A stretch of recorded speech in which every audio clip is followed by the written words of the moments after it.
Ground లో మీరు చూస్తే చూడండి క్రిస్టల్ ఏది ఉంది, ఇది ఎంత ఉంది 19.2 ఉంది. ఓకే, ఎక్కువగా మనకి 19.2 మనకి క్వాల్కామ్ ఫోన్స్ లో కనబడుతుంది అనమాట. ఇది క్వాల్కామ్. ఓకే, క్వాల్కామ్ ఫోన్స్ లో 19.2 కనబడుతుంది. మీడియాటెక్ లో మీకు ఎక్కువ కనిపించేది 26. ఓకే, కొన్ని మోడల్స్ లో ఇప్పుడు లేటెస్ట్ 5G మోడల్స్ లో వస్తుంది. ఓకే, ఇప్పుడు క్రిస్టల్ వచ్చేసి డ్యామేజ్ అయింది అనుకోండి, ఎలా తెలుస్తుంది అనేది మనం చెక్ చేస్తాం డిఎస్ఓ లో. బట్ క్రిస్టల్ కి ఎన్ని లెగ్స్ ఉంటాయి? 4 లెగ్స్ ఉంటాయి. ఒకటి వచ్చేసి గ్రౌండ్ ఉంటుంది, ఇంకొకటి వచ్చేసి మనకి ఏంటంటే డేటా. ఓకే, క్రిస్టల్ ఫెయిల్ అయితే మనకి పవర్ ఐసీ కూడా పనిచేయదు. ఆటోమేటిక్ ఏమైతుంది, మన డీసీలో రీడింగ్స్ అనేవి ఆటోమేటిక్ ఏమవుతుందంటే డౌన్ అయిపోతుంటాయి. బటన్ ప్రెస్ చేయగానే డౌన్ అయిపోతుంది. క్రిస్టల్ ఎక్కువగా డ్యామేజ్ అయ్యేది ఎక్కడంటే ఫిజికల్ డ్యామేజ్. నార్మల్ గా క్రిస్టల్ డ్యామేజ్ అనేది చాలా ఫోన్స్ లో ఉండదు.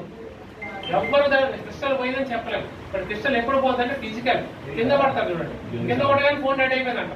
కింద పడితే మాక్సిమం డెడ్ అవ్వు, ఎందుకంటే అది బాగా మదర్ బోర్డ్ బెడ్ అయితే డెడ్ అవుతుంది, డెడ్ అవ్వదు. బట్ ఎందుకు డెడ్ అయింది? క్రిస్టల్ పడింది చూసారు, బోర్డ్ అంతా బాగుంది, ఏంటి ఎక్కడ ఫిజికల్ డ్యామేజ్ లేదు, అయినా ఎందుకు ఆన్ కావట్లేదంటే then go to once reading check చేయి. డీసీలో పెట్టావు 40 వచ్చింది, వెంటనే రీడింగ్ పడిపోతుంది. వెంటనే ఎవరు చూడాలంటే క్రిస్టల్ హీట్ కొట్టి.